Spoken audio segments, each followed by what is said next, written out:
चीनी सरकार ने जारी किया नया फरमान। किसी भी सैन्य झड़प में मृत सैनिकों की संख्या पूछी तो होगी 3 साल की जेल।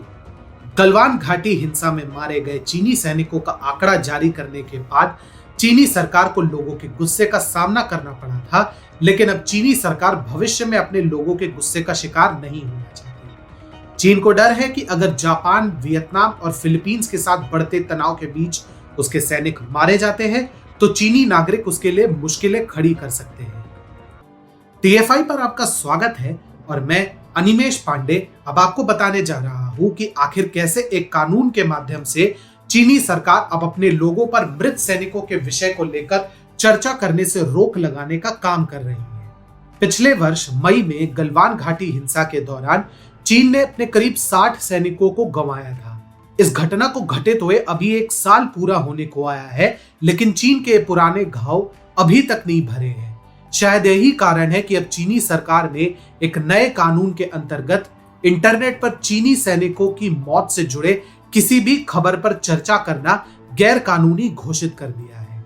आसान भाषा में कहे तो अब चीनी नागरिकों के पास ये जानने का अधिकार नहीं है कि किसी भी सैन्य भिड़ंत में चीन के कितने सैनिक मारे गए।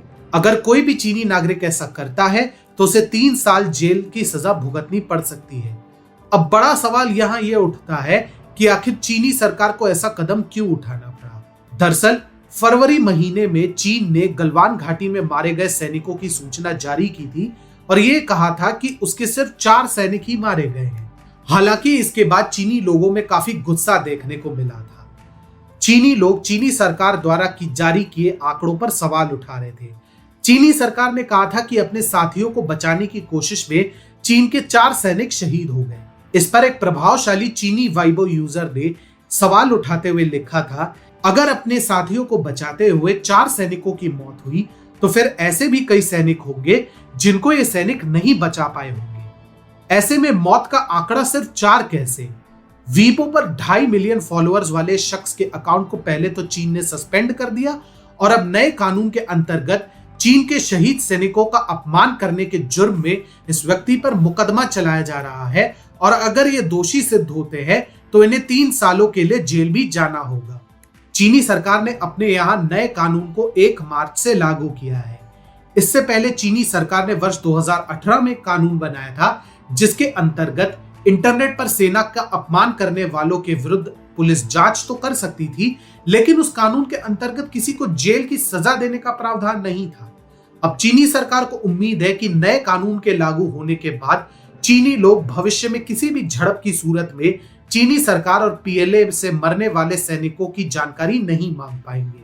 पिछले कुछ महीनों में चीनी सरकार ने कई ऐसे कदम उठाए हैं जिसके बाद चीनी सेना और चीन के दुश्मनों के बीच किसी सैन्य झड़प के आसार काफी बढ़ गए हैं। दक्षिण चीन सागर में दुश्मनों से निपटने के लिए चीनी सरकार ने अपने कोस्ट गार्ड को ओपन फायर करने की छूट दे दी है, जिसके बाद आशंका जताई जा रही है कि फिलीपींस, वियतनाम और जापान जैसे देशों के साथ चीन का तनाव कई गुना बढ़ सकता है। इसके साथ ही चीन ताइवान के विरुद्ध आक्रामकता बढ़ा चुका है। ऐसे में अगर किसी भी मौके पर किसी सैन्य झड़प के दौरान चीनी सैनिकों की मौत होती है तो चीनी सरकार नहीं चाहती कि उसे अपने नागरिकों को उसका जवाब देना पड़े। ऐसे में भविष्य में अपने लोगों को सीसीपी पर भड़ास निकालने का मौका ना देने के लिए ही चीनी सरकार अब ये नया कानून लेकर आई है।